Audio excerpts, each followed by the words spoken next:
क्या कटे होठ और तालू के बच्चे एक नॉर्मल जीवन व्यतीत कर पाते हैं? क्या इनको जीवन भर में कोई और भी समस्याएं आती हैं जिनसे इसको बहुत ज्यादा प्रॉब्लम्स होती हैं? कैसा होता है क्लेफ्ट लिप के एक नॉर्मल सर्जरी का रिजल्ट, और इसी के साथ में इसका कैसा प्रभाव पड़ता है जब ये बच्चा पैदा होता है पेशेंट्स के पेरेंट्स के ऊपर, और जब ये सर्जरी सक्सेसफुल हो जाती है तो उनके जीवन में कितना सुधार आता है। यही सब बातें हम इस वीडियो में डिस्कस करेंगे। यदि आपके भी घर में या आपके आसपास किसी परिचित के यहाँ पर किसी भी बच्चे को क्लेफ्ट लिप की प्रॉब्लम है तो ये वीडियो आप ज़रूर देखें, क्योंकि इसमें बहुत सारी महत्वपूर्ण जानकारी हम आपके साथ में शेयर करने वाले हैं। इसी तरह के और भी अन्य वीडियोस को देखने के लिए इस चैनल को जरूर सब्सक्राइब करें और इस वीडियो को भी जरूर लाइक करें। मैं एक गोल्ड मेडलिस्ट प्लास्टिक और कॉस्मेटिक सर्जन हूँ। मेरा नाम डॉक्टर सत्या सारस्वत है और क्लेफ्ट लिप की फील्ड में मैं सन 2006 से आगरा और इसी के साथ साथ अन्य प्रदेशों के भी बहुत सारे मरीजों को अपनी सेवाएं दे रहा हूं। लगभग 19 साल में हमने 12,000 के करीब मरीजों का निशुल्क ऑपरेशन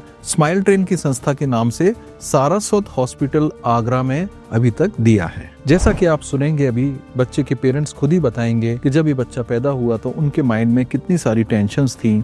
उनको ये लगता था कि इसकी सर्जरी कैसी होगी, क्या ये सक्सेसफुल होगी। इन्होंने उस चीज़ को, उसकी सर्जरी के बारे में अपनी जानकारी बढ़ाने के लिए कैसे हम लोगों के पास तक पहुँचे, कैसे हमसे संपर्क किया और कैसे इनकी हमने सर्जरी प्लान करी और उनका क्या एक्सपीरियंस रहा, ये सभी चीज़ें इस वीडियो में हम आपके साथ में शेयर करेंगे। मगर जो भी बच्चा है जिसके पेरेंट्स जब उस बच्चे को जब ये पैदा होता है और देखते हैं तो उन्हें यही लगता है कि हमारे बच्चे के साथ ऐसा क्यों हुआ और इस बच्चे का अब आगे जाके क्या होगा।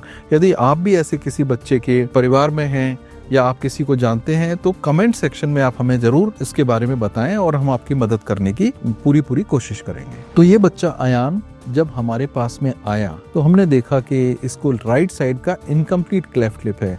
15 जनवरी 2025 को इसका जन्म हुआ और 28 अप्रैल 2025 को हमने इसकी सर्जरी करी। सर्जरी से पहले ही जब ये बच्चा पैदा हुआ उसके कुछ दिन बाद ही इन्होंने हमको इस बच्चे के फोटो भेजे। हमने इनको समझाया कि बच्चे की सर्जरी 3 मंथ्स की एज के बाद में ही होगी। उसका हीमोग्लोबिन लगभग 10 ग्राम होना चाहिए, उसका वेट 5 kg होना चाहिए। जब सभी पैरामीटर्स कंप्लीटली फुलफिल हुए तो ये हमारे पास में भागलपुर बिहार से ट्रेवल करके आए और उसके बाद में हमने इनकी सारे ब्लड टेस्ट कराए। बच्चे के डॉक्टर ने इसको फिटनेस दिया कि इसको अन्य कोई और प्रॉब्लम तो नहीं है जिससे सर्जरी में रिस्क बढ़ता हो। एनेस्थीसिया वाले डॉक्टर ने एनेस्थीसिया के पॉइंट ऑफ व्यू से इनका चेकअप किया और उसके बाद में हमने इसकी बच्चे की सर्जरी करी। हमने ट्रायंगुलर मेथड या रेंडल टेनिसन मेथड द्वारा इसकी सर्जरी करी, जिसमें हमने इसके 3 लेयर्स में सूचरिंग करी, म्यूकोजल, मसल और स्किन। और हमने देखा कि क्लेफ्ट लिप में जो डिफॉर्मिटी थी, जो लिप क्लेफ्ट साइड का होता है जो ऊपर खिंचा होता है, उसको हमने नीचे की तरफ थोड़ा सा रोटेट किया और उसके बाद में हमने ट्रायंगुलर टेक्निक से इसका सक्सेसफुल ऑपरेशन किया। पोस्ट प्रोसीजर भी सारी रिकवरी बच्चे की अनइवेंटफुल थी, क्योंकि ये बहुत दूर से आए थे और बहुत पर्टिकुलर थे। तो इन्होंने आगरा में ही स्टे करने का फैसला लिया और लगभग 9 से 10 दिन के बाद में अपने बच्चे के स्टिचेस कटवाने के लिए हमारे पास में आए। अगर आप भी हमारी अपने किसी बच्चे के बारे में, क्लेफ्ट लिप की प्रॉब्लम के बारे में हमसे हेल्प मांगना चाहते हैं तो जो नंबर आपको अभी स्क्रीन पर दिख रहे हैं, इस पर बच्चे का फोटो और उसकी कंप्लीट डिटेल्स हमको व्हाट्सएप करें और हमारी टीम आपको रिवर्ट बैक करेगी एट द अर्लीस्ट। और अब आप अपने स्क्रीन पर बिफोर और आफ्टर का कंपैरिजन देख सकते हैं। आप ये देख सकते हैं कि जब उसके स्टिचेस निकले उस समय पर इस बच्चे का कैसा लिप था और पहले कैसा था। स्टिचेस निकलने के बाद में थोड़ा सा स्पॉट दिखता है, कुछ ब्लड के कुछ पॉइंट्स भी दिखते हैं, बट ये कुछ ही दिनों में बिल्कुल ठीक हो जाते हैं। और जो स्कार या निशान अभी टांके का अभी दिख रहा है, धीरे धीरे समय के साथ में ये और बेटर होता चला जाता है और कुछ समय के बाद में स्कार बहुत मिनिमली दिखता है। बच्चे के पेरेंट्स को ये भी बताते हैं कि कैसे मालिश करें, ऊपर से नीचे की तरफ मालिश करें, क्योंकि कभी कभी ये स्ट्रेच कॉन्ट्रैक्ट भी हो सकता है स्कार। तो स्कार को इम्प्रूव करने के लिए, स्कार को बेटर बनाने के लिए हम उनको मालिश करने की सलाह देते हैं, जिसके लिए कुछ नहीं करना, सिंपली कोकोनट ऑयल के द्वारा मसाज करना है। 2-3 ड्रॉप्स डालें और शुरू में थोड़ा सा हल्के हाथ से 15-20 दिन तक, उसके बाद में थोड़ा जोर से इसको हमें प्रेशर के साथ करना होता है, जिससे कि वो निशान धीरे धीरे करके इम्प्रूव करता चला जाए।